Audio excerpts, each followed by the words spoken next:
আমি আপনি বিপদে পড়ে গেছি, পড়ি না? পড়ি কিনা? না, খালি এক দুজন পড়লে হবে না, সবাই পড়ি কিনা? আচ্ছা, এই বিপদে আমরা যখন পড়ি আমরা কি করি? যে এলাকায় গেলাম ওই এলাকাতে খোঁজার চেষ্টা করি যে আমার আপনার কোন আত্মীয় স্বজন আছে কিনা, ঠিক কিনা? কথা বুঝতেছেন?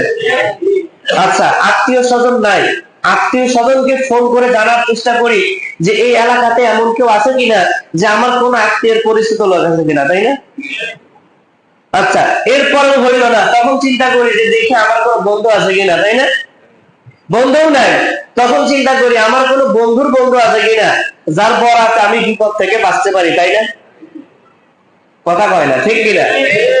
তাইলে হাসরের ময়দানে আমাকে আপনাকে কে আল্লাহর সামনে সুপারিশ করবে, তাদের সাথে একটা সম্পর্ক রাখা দরকার না? কথা বলেন, সম্পর্ক রাখা দরকার আছে না নাই?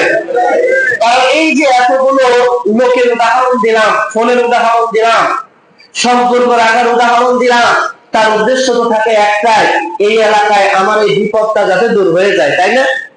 তাহলে হাসরের ময়দানে আমার আপনার মালিকের সামনে আমার আপনার পক্ষ নিয়ে কে কে দাঁড়া যাবে, কে কে বলবে আল্লাহ এই বান্দা অনেক ভালো, আল্লাহ তোমার বান্দা খুবই ভালো ছিল, এদেরকে কি চেনা দরকার আছে না নাই?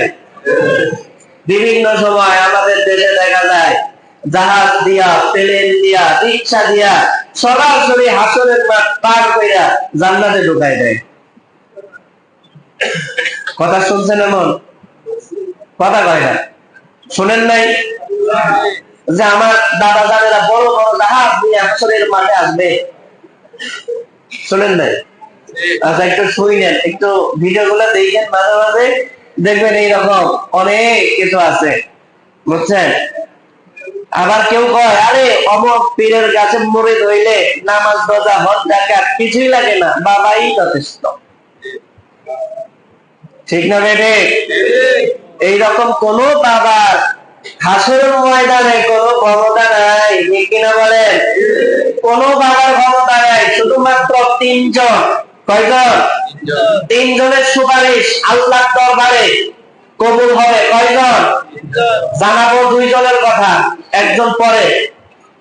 শুধু এটা মনে রাখেন, যারা এরকম বলবে যে আমার বাবা জাহাজে কইরা তোমার হাসরের মাঠ পার করে দিবে, আমার বাবার কাছে মুরিদ হয়ে নামাজ রোজা হজ যাকাত কোনো ইবাদত লাগে না, তাদেরকে বলে দিবে যে হাসরের ময়দানে শুধুমাত্র তিনজনের সুপারিশ বান্দার পক্ষে কাজে লাগবে। বুঝছেন? কয়জন?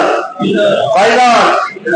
দুইজনের পরিচয় করাই দেই, আরেকজনের সাথে পরিচয় পরে করাই দিব ইনশাআল্লাহ। মুসলমান ভাইরা আমার, বন্ধুরা আমার, রাসূল সাল্লাল্লাহু আলাইহি ওয়াসাল্লাম তিনি বর্ণনা করেছেন, আসিয়াম ওয়াল কুরআন ইয়াশফা'আনি লিল আবদি ইয়াকুলু সিয়ামু আই রাব্বি ইন্নী মানাতুহু তা'আমা ওয়াশ শাহওয়াতি বিন-নাহার ফাশাফিনি ফি। মুসলমান ভাইরা আমার, বন্ধুরা আমার, আল্লাহর নবী রাসূল সাল্লাল্লাহু আলাইহি ওয়াসাল্লাম বলেছেন, হাসরের ময়দানে আল্লাহ রাব্বুল আলামিনের যত বান্দারা উঠবে, এই সমস্ত বান্দাদের জন্য রোজা এবং কোরআন বান্দার পক্ষে সুপারিশ করবে। সুবহানাল্লাহ।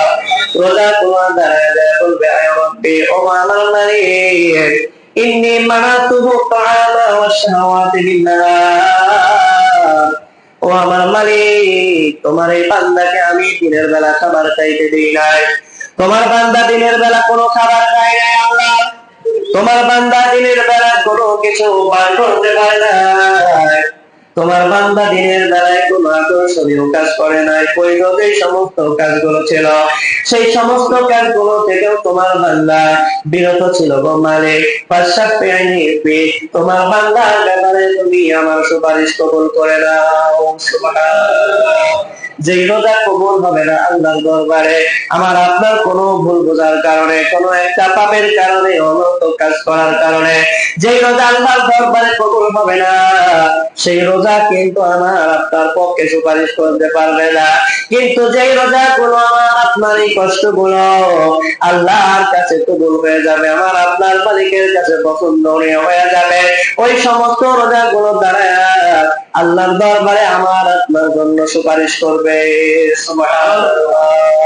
ওয়া ইয়াকুলুল কুরআন রাব্বি ইন্নী মানাতুহুন নাওমা বিল্লাহি ফাশফি'নি ফি।